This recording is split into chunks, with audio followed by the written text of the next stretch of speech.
Hey artists, today we're going to talk about how to do some color pencil shading. And here's some examples of what I'm going to work on with you today. I'm going to use these type of colored pencils. This is a Reeves colored pencil. They have like a wood finish to them. I like these pencils because they are easy to blend and they have nice bright color. So we're going to work on value pressure. And for value pressure, what you need to do is just get comfortable with how the pencil feels in your hand, and you want to go from a light touch and then increase it just a little bit more, and then finally make it really dark. So you want to see how far the pencil will go. This goes to a pretty deep blue, and then it can do a medium blue. And what's nice is if you start off softer, you can always add more intensity or more deep value. So try to work on that. Usually the lightest values are the hardest ones to get. But I tend to go in a diagonal northeast to southwest motion. That's what my college professors used to have us do repeatedly. You can see how sometimes it gets a little off right here, but that's just because I haven't practiced for a while. But that's how you do value pressure, and you go from light to dark. You're going to use a lot of this in regular pencil shading, but also in pastel and chalk pastel and oil pastel and pencils, of course, even in charcoal a little bit more because you build up more of the pigment. So the processes are going to be similar to other media that we're going to talk about, but that's how you would create light values to dark values. And you would use this a lot in realistic drawing or into creating like an environment that you want to emphasize certain parts of it. The next one I want to talk about is called fading, which is this one here. And I start off with one color. And on this one, I started off with yellow. And then I gradually had blue come in. And I created the green into the red. So here what I'll do is I'll start with red.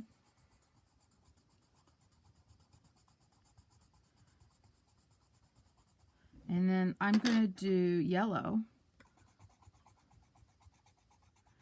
And I'm going to bring the yellow over and go into the red. And I get a little bit more orange. And then I'm going to go back to the red. And I'm going to go into the yellow. And you can see I got a good point of orange growing and developing. And I can mess with that some more if I want to. Sometimes I like to go in the opposite direction that I'm coloring, to get that kind of feel where it's filling in some of the voids. This paper in your art book that I gave you may have a little texture to it, so sometimes you have to go over it a little bit more, but you can always work on this. These are excellent warm-up exercises for whenever you're going to use a media. Another one you're going to do is layering.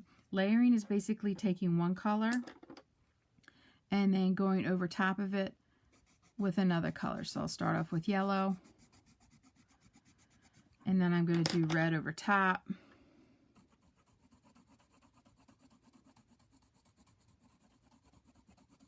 and layerings, you can either try to make this a solid orange because yellow and red make orange, or you can just get it so it has a nice texture to it and look to it.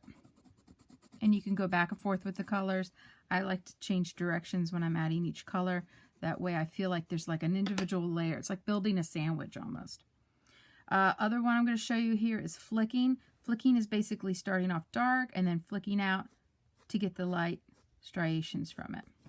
This one is cross-hatching. Cross-hatching is going in one direction. That's a cross.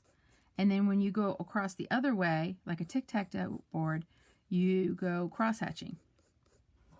Almost like a pound sign, if you think of it, but tilted. Last one here, Roy G. Biv are the colors of the spectrum that go through a prism of light. If you've ever seen like a little chandelier or glass prism and you put it in the window and sunlight comes through it, a little rainbow might appear on your wall. Well, this is what it looks like to me. And all I did is I started off with red, and then I built in yellow, and then I went back and did my orange, and I blended into all of these. Now, the Roy G. Biv stands for red, orange, yellow, green, blue, indigo, and violet. Indigo is a different color you may not have heard of. It's kind of like a blue-violet, almost like denim color. So I like to think it looks something like this. And these are all different things that you can practice doing. So when you do your skill builders, this is what I want to see if you're doing color pencil or pastel or even marker. I'll show you a little bit more on in another video. Have fun, practice, show me your work, and I look forward to our next art talk. Bye-bye.